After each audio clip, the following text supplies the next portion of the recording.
Good afternoon, dear students. Now in the BST, the topic is going internal trade. Now the next concept, main documents used in the internal trade. Yesterday we have completed so far types of internal trade. So today we will discuss main documents used in the trading activity. कि trading जब हम करते हैं तो कौन कौन से document हमें चाहिए. Let's see one by one. The first is invoice. Invoice just you can say bill, एक टाइप का बिल होता है, मेमो होता है in which that statement supplied by the seller, कि माल बेचने वाला होता है जो सेलर होता है वो सारी की सारी डिटेल्स प्रोवाइड करता है। पर्टिकुलर गुड्स का क्या, कौन सी खरीदी है आपने, इनका नाम क्या है, सेलर का address, particular goods purchase, quantity कितनी है, क्वालिटी कौन सी है, रेट क्या है, total value of sales tax and trade discounts. All point quality होती है, रेट होते हैं, क्वांटिटी होती है, कंपनी का नेम होता है, ट्रेड डिस्काउंट।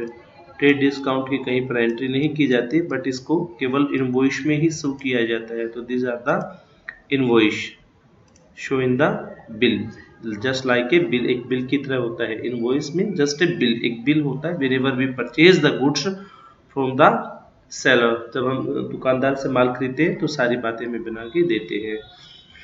इसी के बिहाफ पे that recording in purchase book is made on the basis of the document. This is also called source document. हम परचेज वाली फाइल में लगा लेते हैं और इसके बिहाफ पे on the basis of the invoice we do the entry in the journal. हम जर्नल में एंट्री करते हैं। Pro forma invoice, the second point है परफॉर्मा इनवाइस। ये इनवॉइस था खाली, यहाँ पे क्या होता है, परफॉर्मा होता है। In the pro forma containing of all details of goods and services, again the same thing, rate, quantity, quality, company, all thing mentioned in the invoice and performa. It gives particular regarding the same quantity, quality, consignment is not sold and the consign mean जब when we goods that from A जगह से हम जब B जगह पे वस्तु को भेजते हैं तो गुड्स को भेजने की जो प्रोसेस होती है उसको क्या कहा जाता है, that is called consignment. Goods को एक हरियाणा से जब यूपी भेजा जाता है, यूपी से जब हरियाणा लाया जाता है तो दैट इज कॉल्ड कंसाइनमेंट। तो उस वर्ड को क्या यूज किया जाता है, consignment. Sold, the consignee is not buyer, forwarding letter sent along with information. कहते हैं कि ना तो कंसाइनमेंट जो होता है not sold and the consignee is not the buyer. We don't know about consignment and consigning, दोनों के बारे में नहीं जानते। तो वहाँ पे बताया जाता है कि कंसाइनर कौन है, कंसाइनी कौन है, कहाँ पर गुड्स जानी है, नाम क्या है पार्टी का, सेलर कौन है, बायर कौन है।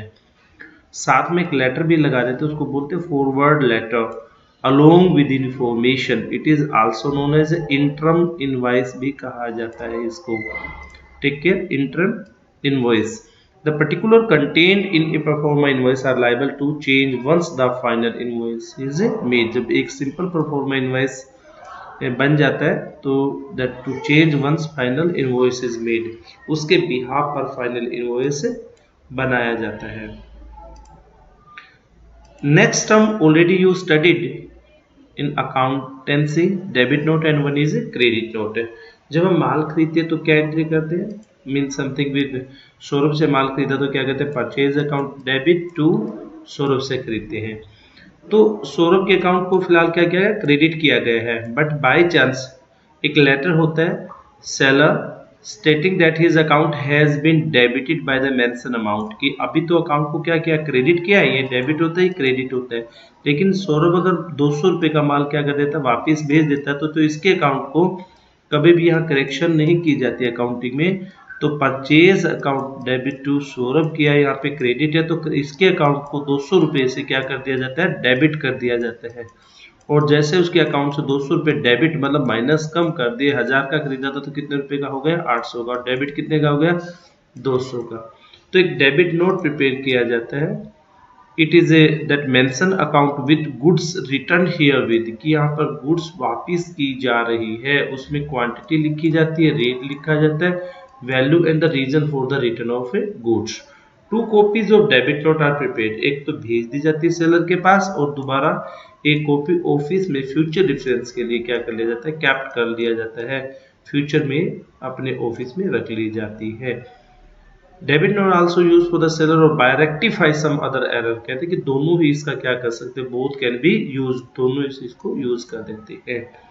इसका बिल्कुल जो रिवर्स होता है वो क्या बनेगा जी, you can see the debit note Jain book store railway से वीके ग्लोबल, ठीक है। डेबिट नोट नंबर आ जाएगा, इनवॉइस नंबर, इस कितना कितने रुपए, return 50, books received.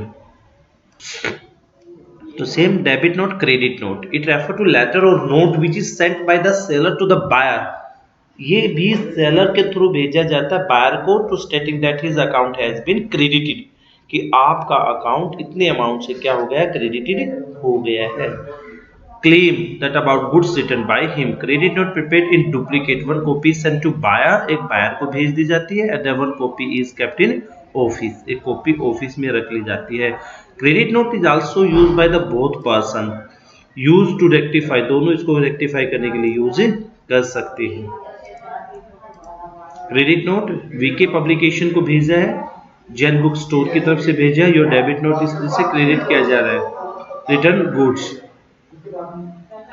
Then after lottery receipt issued by the transport company for goods accepted by it for sending from one place, जब हम गुड्स को एक स्थान से दूसरे स्थान पर भेजते हैं तो इनवॉइस का यूज करते हैं, टीआर का, transport receipt is also called lorry receipt, lorry mean transport, receipt होती है whenever that we want to send good from one place to another।